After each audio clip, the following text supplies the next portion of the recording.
انا صورت الفيديو ده النهارده وهنزله النهارده عشان ما ينفعش يستنى لبكره. لما نزلت الفيديو اللي قبل ده على طول عن فواز بتاع الفاست فود، جه واحد محترم في الكومنتات اسمه حسين اونا تقريبا، يا رب يعني اكون بنطقها صح، وقعد يبعت تعليقات كتير قوي ان الاسعار اللي محطوطه في الفيديو دي غلط. وللامانه انا كان معايا فاتوره فما شكتش الوهله ان الاسعار ممكن تبقى غلط. المهم ان هو فضل مصر اصرار غريب في كل الكومنتات ان هي الاسعار غلط، واي حد بيجي يكتب ان الاسعار كويسه بيروح راد عليه ويقول له لا الاسعار مش حلوه، الاسعار دي غلط. حتى بعد لما نزلت الفاتوره في كومنتات عشان اللبش اللي بيحصل ده، لقيته باعت لي كومنت وبيقول لي لا الاسعار اللي معاك دي غلط والفاتوره اللي معاك غلط، انا معايا فاتوره من قبلها باسعار اغلى من كده. ولقيته باعت لي برايفت نفس الكلام وباعت لي الريسيت برايفت وراح حاطه في كومنت. انا كده كده اصلا ما كنتش محتاج الريسيت بتاعه عشان انا كنت مقرر ان انا هروح اصور فواز لتاني مره من غير ما اي حد يعرف، عشان اشوف هل الاسعار والجوده اللي اتقدمت لي هي اللي بتتقدم للناس ولا لا. فرحت فرع تاني غير اللي انا جربته وهو فرع الرحاب. فيلا بينا نشوف التجربه دي مشيت ازاي.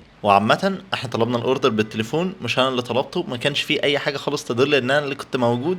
انا رحت في الاخر خالص بعد ما الترابيزه كلها اتفرشت. وبدات اول حاجه بالمكرونه وايت صوص سي فود. بالنسبه لي الوايت صوص كمان كانت احلى من المره اللي انا صورت فيها الفيديو. وهنا كانوا حاطين برضه مع السي فود اخطبوط، وعامه كميه اصلا السي فود اللي جوه الطاجن نفسه الصراحه كانت كويسه. يعني هنا دي كمان احلى من الفرع بتاع شيراتون، وهي لا هي دي فعلا طعمها حلو. واحقاقا للحق يعني هو الناس اللي معايا كانوا حاسين فيها بسنه زفاره، بس انا تقريبا خلصت نص الطاجن اصلا بعد التصوير، فهي كانت عجباني. دخلت بعد كده بقى على الميكس سي فود فاهيتا، وعامه هو ده ما اختلفش عن المره اللي فاتت، بالعكس ده زاد. يعني هو المره دي كان فيه اصلا رز صياديه محطوط معاه زياده، وللامانه هو طعمه كان حلو برضه. وميكس الحاجات دي بقى كلها مع الرز الصراحه طعمهم حلو. وحاجه من الحاجات اللي كانت عجباني قوي المره اللي فاتت بس العيش بتاعها كان محروق، هو حواوشي الجمبري. والمره دي بقى العيش كان مظبوط عن المره اللي فاتت، وطعم الحواوشي نفسه كان حلو، بس ما كانش فيه صوص البيك تيست اللي كان موجود في الحواوشي اللي فات. عجبني قوي. والطحينه بقى اللي انا تقريبا ما جربتهاش خالص المره اللي فاتت، الطحينه بتاعتهم حلوه تقيله،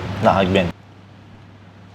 بابا غنوج لذيذ البابا غنوج، بس انا بالنسبه لي الطحينه برضو احلى. يعني لغايه دلوقتي الثلاث حاجات اللي كانوا عاجبيني كطعم هناك عجبوني، بالعكس انا كمان حاسس ان هم هنا طعمهم احسن كمان.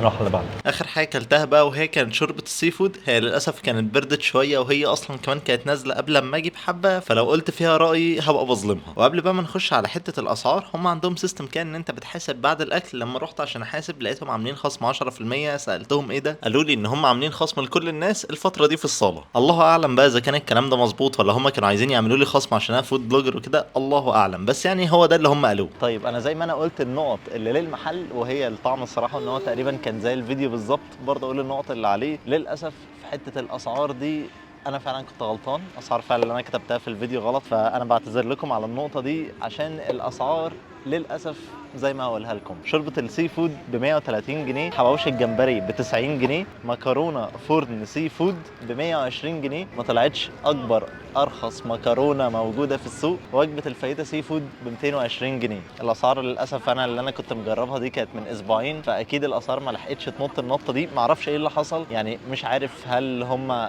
فعلا كان في اسعار محطوطه علشاني ولا ايه، الله اعلم. بس بغض النظر عن اي حاجه تاني انا بعتذر لكم. ان شاء الله في الفيديوهات الجايه انا فعلا مش هحط اسعار، هسيبها في كومنت زي ما انا بعمل على طول في اخر فيديوهات. تاني شكرا جدا ليكم لو انتوا لسه بتتفرجوا لغايه دلوقتي. كان معاكم اباظه من قناه لايف اوف. سلام.